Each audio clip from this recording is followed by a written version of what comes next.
تبارك الذي نزل الفرقان على عبده ليكون للعالمين نذيرا.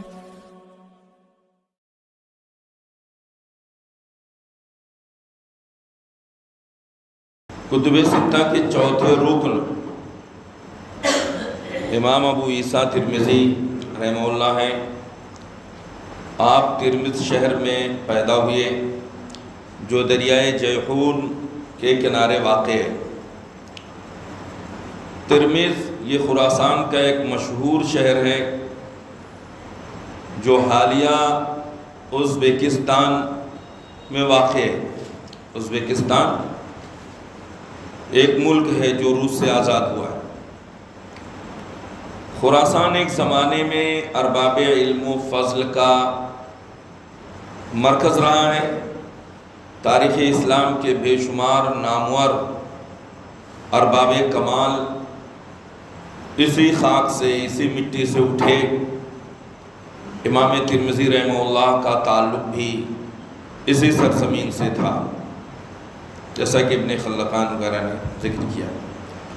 امام ترمذی رحمہ اللہ جس دور میں پیدا ہوئے اس زمانے میں علم حدیث کا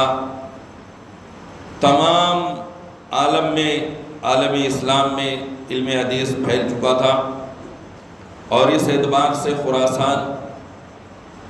اور ماوراء النہر کے علاقے مرکزی حیثیت رکھتے تھے.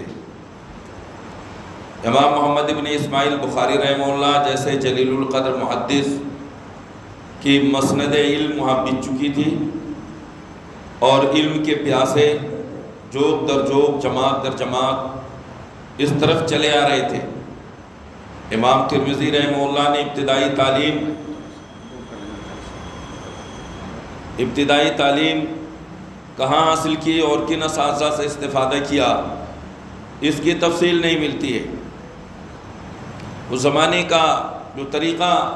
رہا ہوگا اس کے مطابق انہوں نے تعلیم حاصل کی ہوگی. امام ترمذی رحمہ اللہ کا نام و نسب اور پیدائش. آپ کا نام محمد بن عیسیٰ بن ثورہ بن موسیٰ بن ضحاک اور ایک قول کے مطابق محمد بن عیسیٰ بن یزید بن ثورہ بن سکن ہے.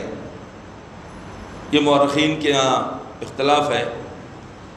آپ ترمذ کے ایک گاؤں بوغ میں پیدا ہوئے. ترمذ جو علاقہ تھا شہر تھا اسی کا ایک گاؤں تھا بوغ, اسی میں پیدا ہوئے اور اسی کی نسبت سے امام ترمذی رحمہ اللہ کو ترمذی اور بوغی بھی کہا جاتا ہے, یعنی بوغ گاؤں کے رہنے والے. آپ کی تاریخ پیدائش 209 ہجری ہے. علوم حدیث کو حاصل کرنے کے لیے امام ترمذی رحمہ اللہ کا سفر. امام ترمذی نے جو ہوش سنبھالا تو اس وقت حجاز, عراق, خراسان اور اسی طرح ماوراء النہر خراسان کے علاقے میں پاس میں وہاں پر ایک دریا ہے دریائے جیحون, تو اس کے جو اس طرف رہنے والے ہیں ان کو ماوراء النہر کا علاقہ کہا جاتا ہے. تو اسی ماحول میں امام ترمذی رحمہ اللہ نے نشو و نما پائی, جبکہ حجاز, عراق, خراسان, ماوراء النہر, شام, مصر, مغرب وغیرہ دنیا اسلام کے گوشے گوشے میں حدیث کے مراکز قائم ہو چکے تھے. حافظ ابن حجر عسقلانی رحمہ اللہ لکھتے ہیں کہ امام ترمذی نے متعدد شہروں کا سفر کیا اور خراسان, عراق اور حجاز کے ارباب کمال سے حدیث کی سماعت کی, احادیث سنی, ان سے حاصل کی. امام سیوطی رحمہ اللہ فرماتے ہیں طاف البلاد وسمع خلقا کثیرا من الخراسانیین والعراقیین والحجازیین وغیرہ, کہ امام ترمذی رحمہ اللہ نے ملکوں کا سفر کیا اور بہت سارے لوگوں سے علم حدیث کو انہوں نے سنا. خراسانیوں میں سے تھے کچھ لوگ, کچھ کا تعلق عراقیوں سے تھا اور کچھ جو ہے شیوخ کا تعلق حجاز وغیرہ سے تھا. امام ترمذی رحمہ اللہ کے اساتذہ کی تعداد بہت زیادہ ہے. آپ نے اپنے زمانے کے جو اپنے زمانے کے خرمن حدیث، جو علم کا باپ تھا، خرمن تھا، اس سے استفادہ کیا، اس لیے ان کے اساتذہ کا شمار تو دشوار ہے، البتہ کچھ مشہور اساتذہ اور شیوخ کے نام جو ہیں یہاں ذکر کیے جاتے ہیں۔ ان میں ایک نام ہے قتیبہ ابن سعید کا، اور مشہور اسحاق ابن راہوے۔ یہ اسحاق جو ہیں ان کے والد کا نام راہوے، راہ کے راہوے یہ فارسی لفظ ہے، راہ کے معنی راستہ، وہ کے معنی ایک۔ یہ امام اسحاق کے والد، ان کی پیدائش جو ہے جب ان کی والدہ مکہ جا رہی تھی، مکے کی طرف جا رہی تھی، تو اس راستے میں ان کی پیدائش ہوئی تھی، اس لیے اس نسبت سے ان کا نام جو ہے راہوے پڑ گیا۔ اور بھی بہت سارے لوگوں کے ایسے نام ہیں کہ جن کے ناموں کے پیچھے وہ لگا ہے، جیسے علم نحو کے بہت بڑے ماہر استاد ہیں، عالم ہیں، جنہوں نے فن نحو عربک گرامر کی پہلی کتاب لکھی ہے جس کا نام الکتاب ہے، ان کا نام سیبویہ ہے۔ سیب سیب کو کہتے ہیں، وہ کے معنی خوشبو کے بھی ہوتے ہیں۔ اور اسی طرح نفتویہ بھی نحو کے بہت بڑے امام گزرے ہیں۔ اسی طرح ایک نام خالویہ، تو یہ فارسی نام ہے۔ تو اسی طرح امام اسحاق رحمہ اللہ کے والد جو ہیں راہوے، ان کا نام اسی لیے پڑا کہ ان کی والدہ جب مکے جا رہی تھی تو ان کی ولادت جو ہے راستے میں ہوئی تھی۔ تو امام ترمذی رحمہ اللہ کے اس اساتذہ میں سے اسحاق ابن راہوے ہیں، جو بقیہ جو ہیں ان میں حدیث جن کا بھی تذکرہ پیچھے آیا ہے، چار کا، ان سب کے استاذ ہیں۔ اسی طرح امام ترمذی رحمہ اللہ کے استاد محمد ابن اسماعیل بخاری، محمد ابن عمرو السواق البلخی، محمود بن غیلان، اسماعیل بن موسیٰ الفزاری، احمد بن منی اور ابو مصعب الزہری۔ یہ زہری وہ امام زہری نہیں ہے، یہ دوسرے ہیں بہت بعد کے۔ اسی طرح بشر بن معاذ الاخدی اور الحسن بن احمد بن ابی شعیب اور ابو عمار الحسین بن حریث، المعمر عبداللہ بن معاویہ الجمحی اور عبد الجبار بن العلا اور ابو قریب، علی بن حجر، علی بن سعید بن مسروق الکندی، عمرو بن علی الفلاس اور عمران بن موسیٰ الفزار قزاز وغیرہم جیسے جو ہے بڑے بڑے اساتذہ کرام سے امام ترمذی رحمہ اللہ نے علم حدیث کو حاصل کیا۔ امام بخاری، امام مسلم اور امام ابو داؤد، یہ سب بھی آپ کے اساتذہ میں، امام ترمذی رحمہ اللہ کے اساتذہ میں یہ شامل ہیں، یہ جو بڑے بڑے ائمہ ہیں۔ اسی طرح امام ترمذی رحمہ اللہ نے سب سے زیادہ استفادہ، فائدہ جو حاصل کیا، علم جو حاصل کیا، جو فیض اٹھایا ہے، وہ امام بخاری رحمہ اللہ سے۔ امام بخاری کو اپنے اس مایہ ناز شاگرد پر بہت ناز تھا۔ امام بخاری رحمہ اللہ نے آپ کو یہ کہہ کر یہ سند عطا فرما دی، امام بخاری رحمہ اللہ نے امام ترمذی رحمہ اللہ کے بارے میں فرمایا، من تفعت بک اکثر ممن تفعت بی۔ ابن حجر رحمہ اللہ نے اس کو تہذیب التہذیب میں ذکر کیا ہے کہ امام بخاری رحمہ اللہ نے امام ترمذی کے بارے میں کہا کہ جتنا فائدہ میں نے تم سے اٹھایا ہے وہ اس فائدے سے کہیں زیادہ ہے جو فائدہ تم نے مجھ سے اٹھایا ہے۔ یہ ایک استاد کی طرف سے ایک شاگرد کے اپنے شاگرد کے بارے میں یہ کہا جائے کہ میں نے تم سے زیادہ فائدہ اٹھایا ہے اور تم نے مجھ سے کم فائدہ اٹھایا ہے، یہ بہت بڑی بات ہے۔ اور امام ترمذی رحمہ اللہ بھی اپنے اس استاد کو بہت عزیز رکھتے تھے، اس لیے امام ترمذی رحمہ اللہ کی جو کتاب ہے جامع ترمذی، اس میں جگہ جگہ وہ بہت سے مسائل میں وہ ذکر کرتے ہیں، قال محمد، یعنی محمد ابن اسماعیل البخاری، کہ اس بارے میں امام محمد ابن اسماعیل البخاری کا یہ کہنا ہے۔ تو اور امام ترمذی رحمہ اللہ کے اساتذہ جس طرح جلیل القدر اور بڑے بڑے تھے، اسی طرح ان کے تلامذہ، ان کے شاگرد جن کو انہوں نے پڑھایا وہ بھی بڑے نامور لوگ تھے۔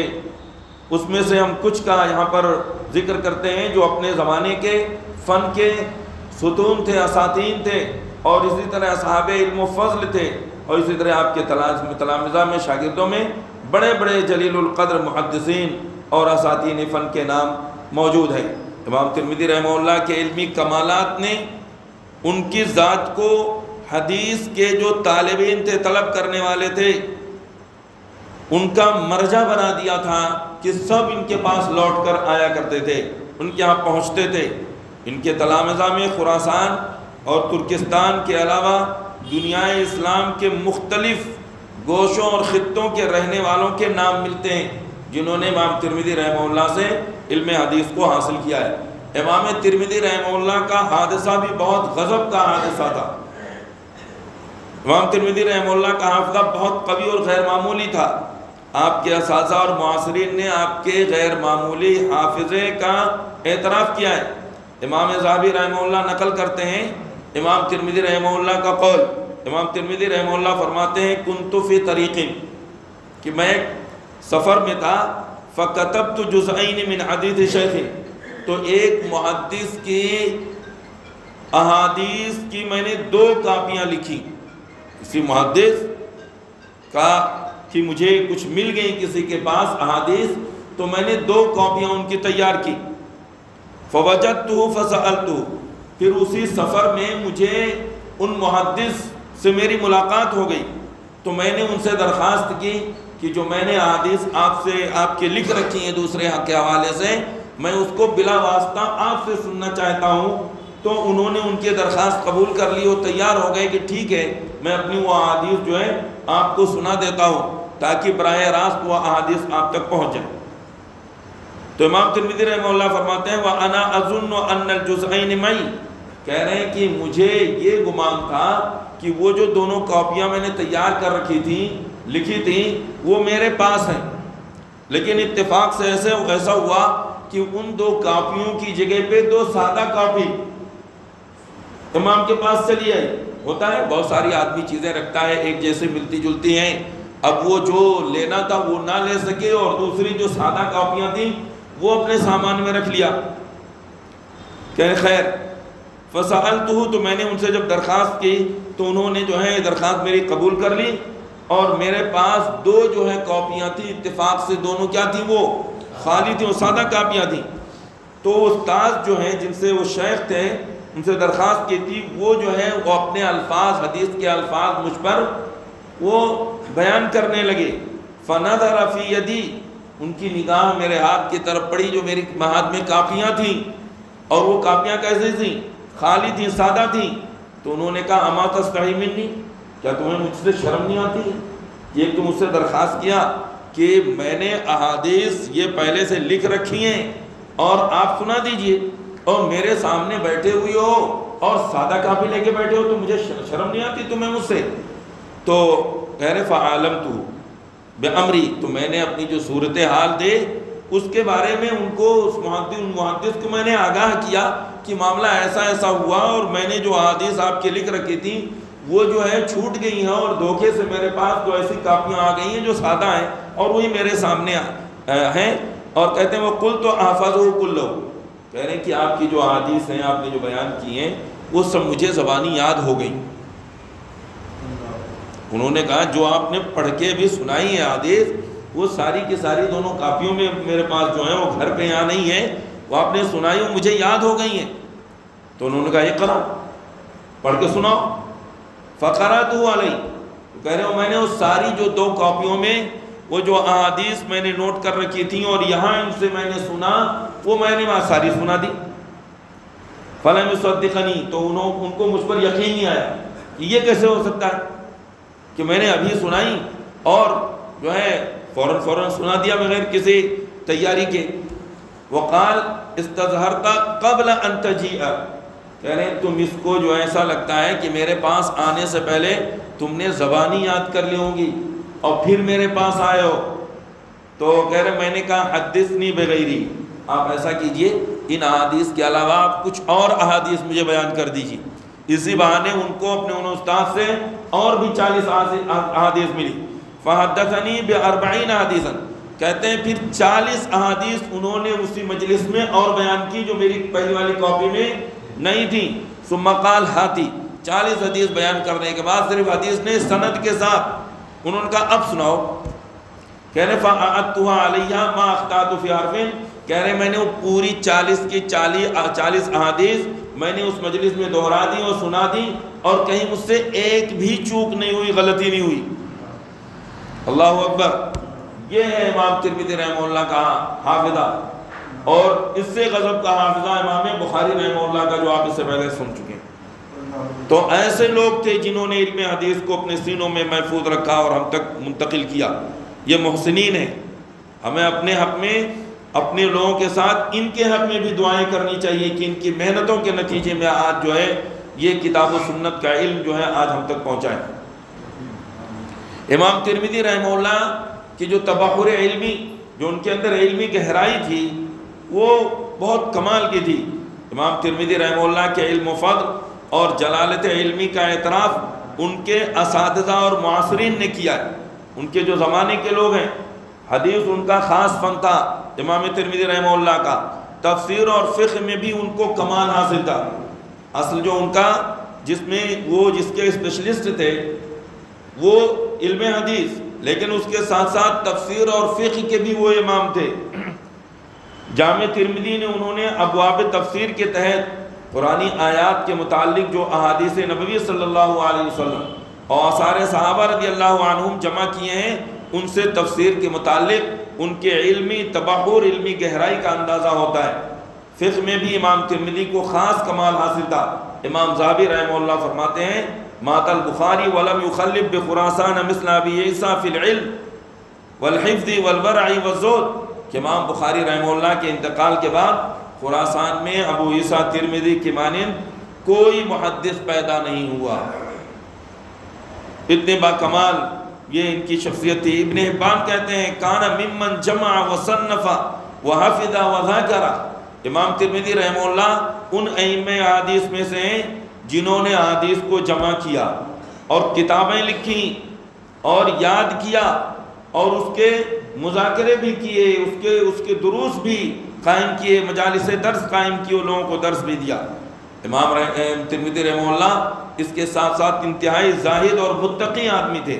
امام ترمذی رحمۃ اللہ اپنے تبحر علمی گہرائی کے ساتھ ساتھ زہد اور تقوی، امانت و دیانت، عدالت و ثقافت اور علم و عمل میں بھی یکتا تھے۔ ان پر اللہ رب العالمین کی خشیت اور خوف کا اتنا غلبہ رہتا تھا کہ وہ ہر وقت روتے رہتے تھے، جس کی وجہ سے ان کی بینائی جاتی رہی۔ کثرت سے رونے کی وجہ سے ان کی آنکھوں سے اللہ رب العالمین کی شان اور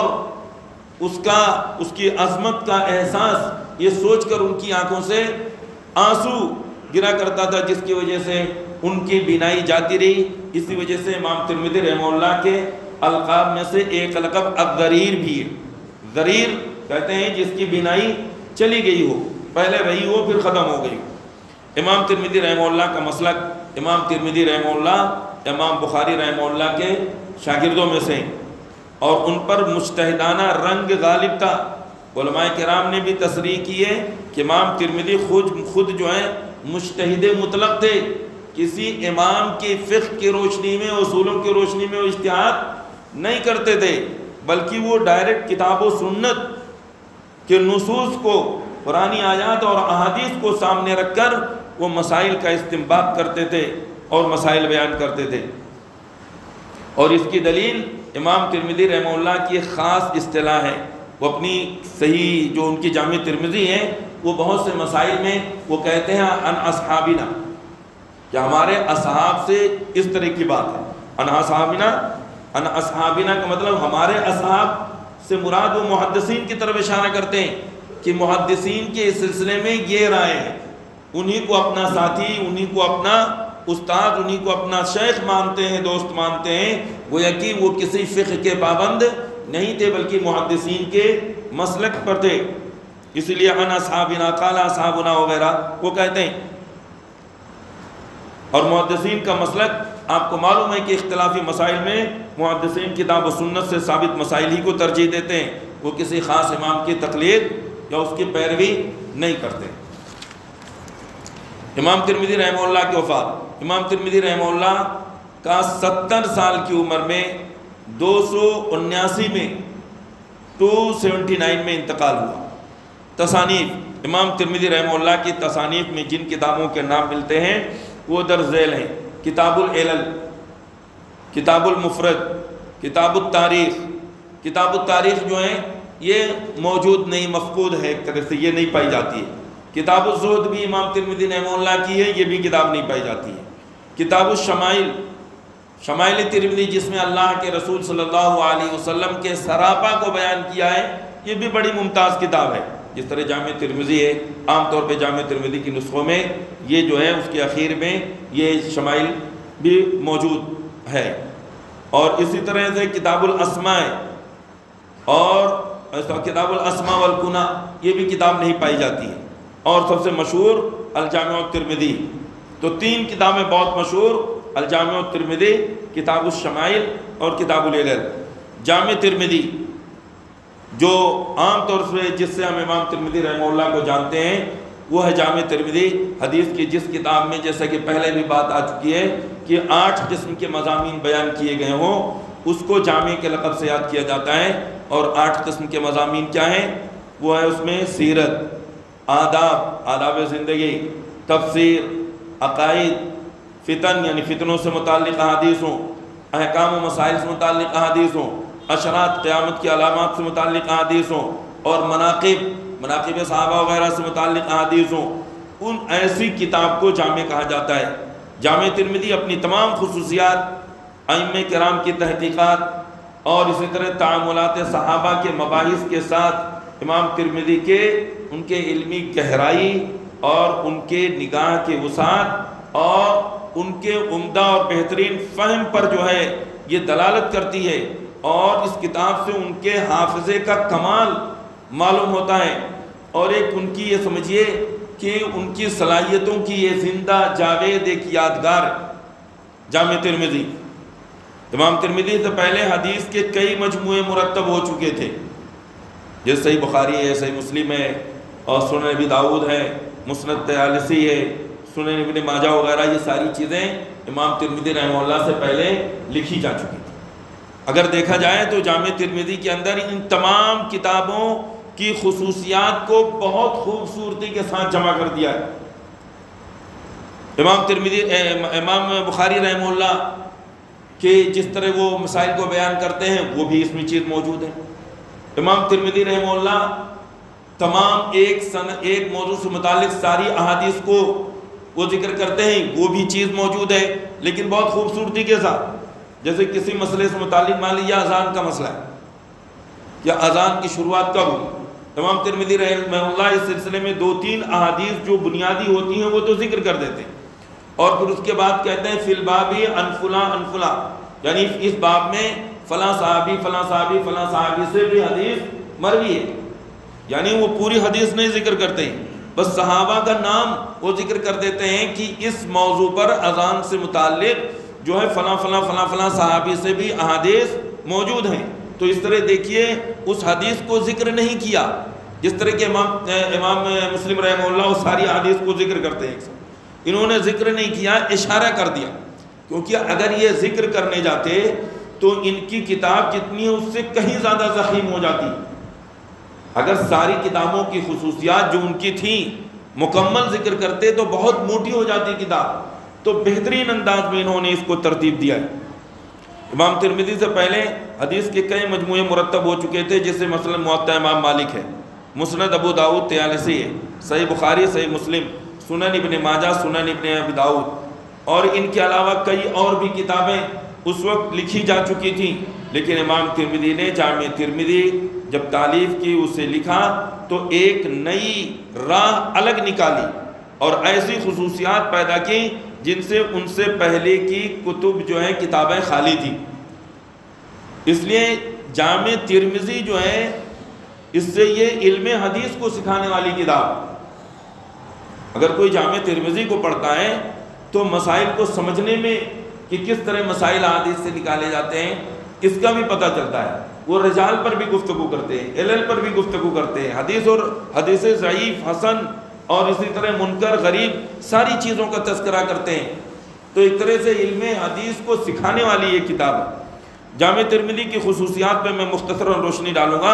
امام ترمذی رحمہ اللہ نے اپنی کتاب مکمل کر کے علماء حجاز کے سامنے پیش کی تو انہوں نے اس کو پسند فرمایا۔ علماء کرام نے لکھا ہے کہ امام ترمذی اپنی کتاب کے بارے میں فرماتے ہیں کہ من کان فی بیتہ ھذا الکتاب یعنی الجامع فکأنما فی بیتہ نبی یتکلم، تذکرۃ الحفاظ میں امام ذہبی رحمہ اللہ نے اس بات کو ذکر کیا ہے کہ جس گھر میں یہ کتاب یعنی جامع ترمذی ہو گویا آپ صلی اللہ علیہ وسلم گفتگو فرما رہے ہیں، یعنی آپ کی احادیث، آپ کی گفتگو اس گھر میں موجود ہے۔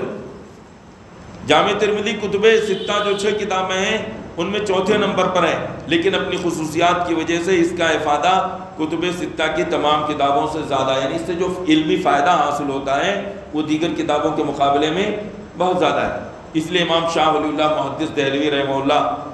وہ فرماتے ہیں کہ جامع ترمذی بخاری، مسلم، ابو داؤد کی بعض اچھی خصوصیات کی جامع ہے، ان کی جو اچھی خصوصیات تھیں ان کو اپنے اندر سمیٹ لیا ہے، اور اس میں ان سے زیادہ بہت سی مفید باتیں موجود ہیں۔ اس میں جو خوبیاں ہیں اس کو ذکر کرتے ہوئے فرماتے ہیں، چنانچہ وہ بخاری و مسلم و ابو داؤد کی خصوصیات بتانے کے بعد لکھتے ہیں کہ چوتھے ابو عیسیٰ ترمذی امام ہیں، انہوں نے بخاری، مسلم اور ابو داؤد کی بعض خصوصیات کو اپنی کتاب میں جمع کر دیا ہے۔ شیخین یعنی امام بخاری، امام مسلم کے طریقے پر متون یعنی احادیث اور اسناد کے ابہام کی تفصیل کر دی ہے انہوں نے۔ سند میں اگر کوئی بات مبہم ہے، غیر واضح ہے، تو اس کو تفصیل کر کے بیان کر دیا انہوں نے۔ اور ابو داؤد کے طریقے پر ان احادیث کو جمع کر دیا ہے کہ جن پر کسی نہ کسی کا عمل ہو۔ جیسے امام ابو داؤد رحمہ اللہ نے کوشش کی ہے کہ ہر وہ حدیث کہ جس پر کسی عالم امام کا عمل ہے وہ اس کو انہوں نے کیا کر دیا، ذکر کر دیا ہے۔ تو اس چیز کا بھی اہتمام کیا ہے امام ترمذی رحمہ اللہ نے کہ ہر وہ حدیث جس پر کوئی کسی امام کا عمل ہے اس کو بھی انہوں نے ذکر کر دیا ہے۔ اور ان تینوں پر یہ اضافہ ہے کہ صحابہ اور مختلف ملکوں کے فقہائے مذاہب کا بھی ذکر کر کے اپنی کتاب کو جامع بنا دیا ہے۔ جب وہ کوئی حدیث ذکر کرتے ہیں اور وہ بتاتے ہیں کہ اس حدیث کے مطابق عمل کس کا ہے، تو پہلے وہ صحابہ کا ذکر کرتے ہیں کہ یہ جو نبی صلی اللہ علیہ وسلم کی حدیث سے مسئلہ جو ثابت ہے اس میں اہل علم میں سے صحابہ کا بھی عمل ہے، اس کے بعد تابعین کا ذکر کرتے ہیں، اس کے بعد پھر بعد میں آنے والوں کا لوگوں کا ذکر کرتے ہیں، پھر ائمہ مجتہدین جو چاروں امام ہیں اور ان کے علاوہ اسحاق ابن راہویہ ہیں یا سفیان ثوری ہیں اور شعبہ ہیں اور جو بھی بہت سارے ائمہ ہیں ان کا بھی وہ ذکر کرتے ہیں کہ ان کے ہاں یہ بات ہے۔ تو اس طرح یہ سمجھیے کہ ایک آدمی کو ایک علم کا پورا ذخیرہ ایک ساتھ مل جاتا ہے، جس کو اگر آدمی کو خود ڈھونڈنا ہو تو اس کو بہت زیادہ وقت درکار ہے۔ امام ترمذی رحمہ اللہ اس کو ایک ساتھ وہاں ذکر کر دیتے ہیں۔ اور ان تو جی فقہائے مذاہب کا بھی ذکر کر کے اپنی کتاب کو جامع بنا دیا انہوں نے۔ اسی طرح طرق حدیث کے جو طرق ہیں، سندیں ہیں، ان کا نہایت لطیف اختصار کیا ہے، بہت مختصراً انداز میں بیان کر دیا۔ جیسے میں نے بتایا وہ بتا دیتے ہیں کہ اس موضوع سے متعلق فلاں فلاں فلاں صحابہ سے کیا ہے احادیث موجود ہے۔ اس طرح ایک حدیث نقل کر کے دوسری جو حدیث کی سندیں ہیں جو صحابہ سے مروی ہیں ان کی طرف انہوں نے اشارہ کر دیا ہے، اور ہر حدیث کے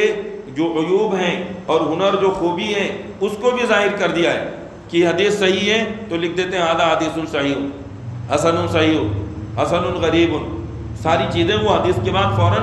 وہ لکھ دیتے ہیں، حکم لگا دیتے ہیں۔ یا ضعیف ہے تو وہ بھی لکھ دیتے ہیں ضعیف ہے، منکر ہے۔ اور پھر یہ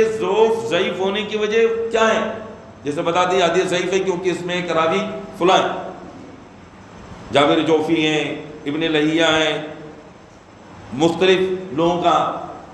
جو ہے بقیہ ہیں جن کا بھی تو وہ اس بات کا ذکر کر دیتے ہیں۔ تو یہ بڑی اس طرح سے کام کی چیز ہے، اسی لیے اس کو بڑا آج ہندوستان کے عام طور پہ جو مدارس ہیں اس کو بڑا اہم مقام حاصل ہے، اس کو پڑھنے اور پڑھانے کا، بالخصوص احناف کے مدارس میں اس کو بہت اہمیت دی جاتی ہے، کیونکہ ان کو اپنے مسائل سے متعلق جو ہے وہ دلائل اس میں مل جاتے ہیں۔ گرچہ امام ترمذی رحمہ اللہ فرماتے ہیں کہ بھئی یہ جو دلیل ہے یہ ضعیف ہے، لیکن ان کو دلیل ملتی ہے، اس لیے عام طور پہ ہمارے جو مدارس ہیں یہ دیوبندی مکتبہ فکر کے اس میں اس کو بہت زیادہ اہمیت حاصل ہے، بہت اہتمام سے پڑھایا جاتا ہے۔ جی جی جی ہاں، جو بھی ہو، جس کا جو مسلک ہوتا ہے اس سے متعلق اگر کوئی چیز ملتی ہے تو وہ چیز پسند آتی ہے۔ حالانکہ انہوں نے ان کی کوشش تھی کہ جو بھی مسائل ہیں سب کو ایک ساتھ جمع کر دیا جائے، وہ علمی کام، لیکن اصل ان کی کوشش یہ ہوتی ہے کہ جو صحیح ہے اس کی نشاندہی کرتے ہیں، جو صحیح مسلک اس سلسلے میں اس کی وہ نشاندہی بھی کرتے ہیں۔ تو اس لیے وہ اگر کوئی منکر ہے یا ضعیف ہے تو اس کی وجہ بھی بیان کر دیتے ہیں تاکہ طالب علم کو، پڑھنے والے کو قابل اعتبار ناقابل اعتبار حدیث سے واقفیت ہو جائے۔ جس راوی کا نام بتانے کی ضرورت تھی اس کا نام لکھ دیا انہوں نے کہ اس حدیث میں جو سند میں فلاں راوی ہیں، اگر نام واضح نہیں ہے، ابن فلاں کر کے صرف آیا ہے یا صرف کنیت آئی ہوئی ہے، لقب آیا ہوا ہے، تو اس کا نام بتا دیتے ہیں، یہ جو فلاں ان کا نام یہ امام ترمذی رحمہ اللہ کی ایک خوبی یہ ہے۔ اور اس کا اگر نام بھی لے لیا اور جس کی کنیت کی ضرورت تھی، نام غیر مشہور ہے، کنیت زیادہ مشہور ہے، تو اس کی کنیت بھی بتا دی۔ غرض انہوں نے صاحب علم کے لیے کوئی چیز مخفی نہیں چھوڑی، اسی لیے کہا جاتا ہے کہ جامع ترمذی مجتہد کے لیے کافی ہے اور مقلد کے لیے دوسری کتابوں سے بے نیاز کرنے والی ہے، اس لیے اہل تقلید اس کو کیا کرتے ہیں، اس کو زیادہ پسند کرتے ہیں۔ امام ترمذی رحمہ اللہ جامع ترمذی میں تخریج احادیث کے بارے میں فرماتے ہیں، وہ کہتے ہیں ما خرجت فی کتابی ھذا الا حدیثا قد عمل به بعض الفقهاء سوا حدیثین، کہہ رہے ہیں کہ میں نے اپنی اس کتاب کے اندر کوئی بھی ایسی حدیث نہیں ذکر کی ہے کہ جس پر فقہا کا عمل نہ ہو سوائے 2 حدیث کے،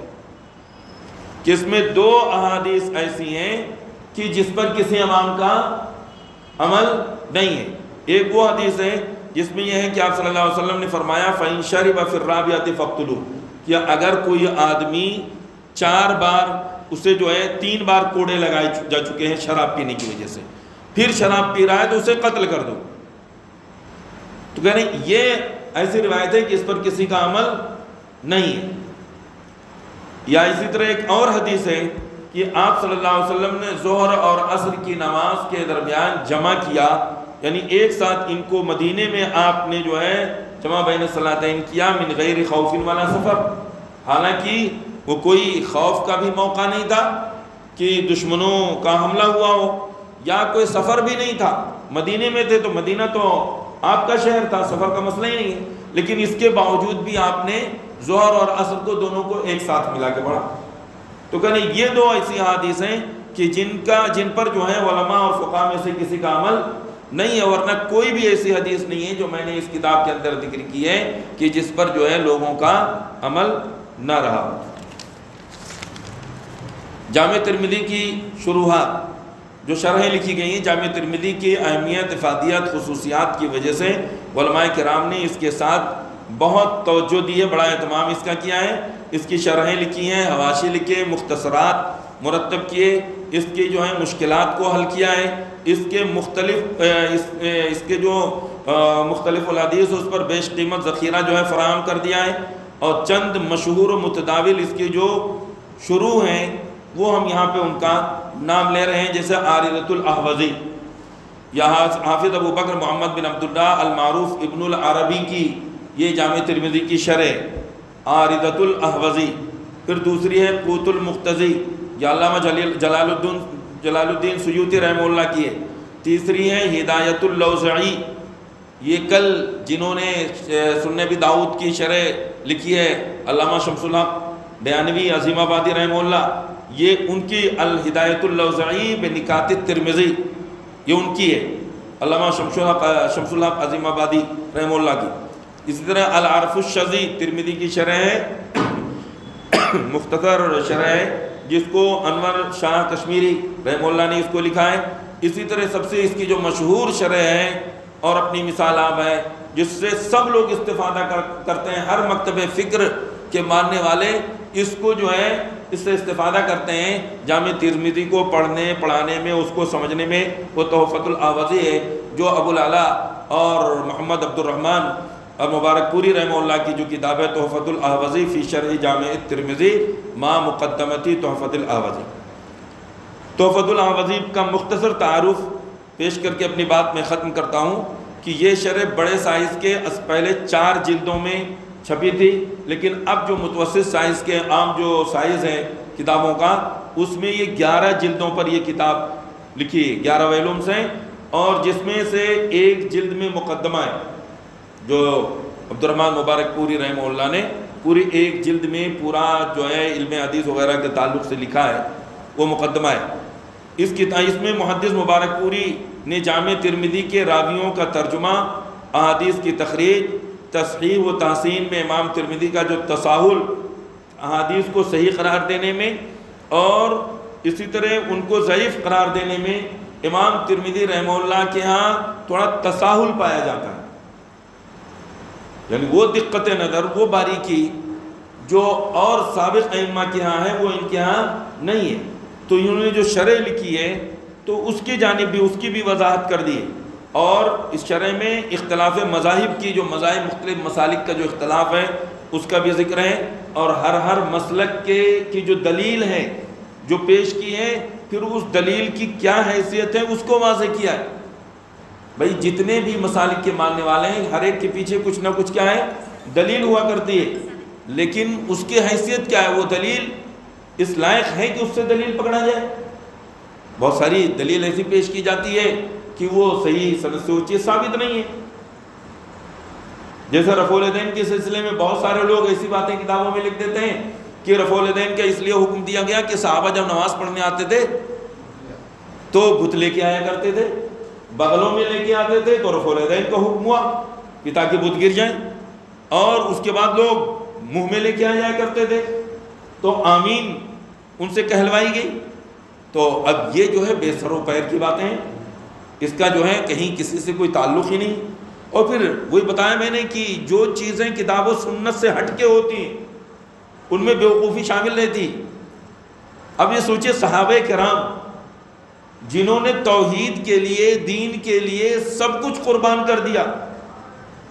گھر بار بیوی بچے سب کچھ قربان دیا، سب کو تج دیا،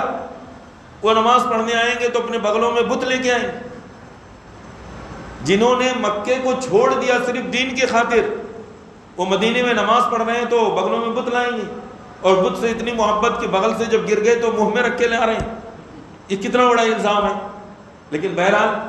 باتیں آدمی اپنی مدد، کہتے ہیں ڈوبتے کو تنکے کا سہارا، تو تنکے کا سہارا آدمی تلاش کرتا ہے، تو ایسی بے سر و پا باتیں جو ہے وہ کہہ جاتا ہے۔ تو بہت سارے لوگوں نے جو دلائل ذکر کیے ہیں، تو یہ علامہ امام عبد الرحمن مبارک پوری رحمہ اللہ نے ان کی بھی حیثیت جو ہے بتائی ہے کہ ان کی کیا حیثیت ہے، علمی کیا مقام ہے، وہ سند کے اعتبار سے کیا ہے، ثابت بھی ہے کہ موضوع اور من گھڑت ہے۔ ساری چیزوں پہ بڑی اچھی بحث کی ہے تفصیل کے ساتھ، اس میں انہوں نے ساری چیزیں کی۔ مقدمہ جو ایک جلد میں پورا مقدمہ جو لکھا ہے جامع ترمذی کی شرح میں، تحفۃ الحوازی کا جو مقدمہ ہے، مقدمے کے پہلے باب میں عام فنون حدیث، علم حدیث کی جو فنون ہیں اور کتب حدیث، حدیث کی جو کتابیں ہیں ان کا ذکر، ائمہ حدیث کا تذکرہ ہے، اور ان کے بارے میں نہایت کارآمد اور ضروری معلومات اور فوائد کو انہوں نے جمع کیا ہے۔ دوسرے باب میں بطور خاص، مقدمے کے دوسرے باب میں دوسرے حصے میں جامع ترمذی، امام ترمذی کے متعلق مفید مباحث مذکور ہیں۔ تو یہ ہے امام ترمذی رحمہ اللہ اور ان کی کتاب جامع ترمذی کا تعارف، اور امام ترمذی رحمہ اللہ کی خدمات حدیث مختصراً، ویسے تو بہت طویل ہیں لیکن اختصار کے ساتھ کچھ باتیں رکھی گئی ہیں۔ اللہ رب العالمین سے دعا ہے کہ اللہ تعالیٰ ہمیں دین کو سمجھنے اور سمجھ کر اس پر عمل کرنے کی توفیق عطا فرمائے، اور ہمیں علم دین اور بالخصوص کتاب و سنت کے علم سے محبت ہمارے اندر پیدا فرمائے اور اس کے مطابق زندگی گزارنے کی توفیق عطا فرمائے۔ آمین۔ والسلام علیکم ورحمۃ اللہ وبرکاتہ۔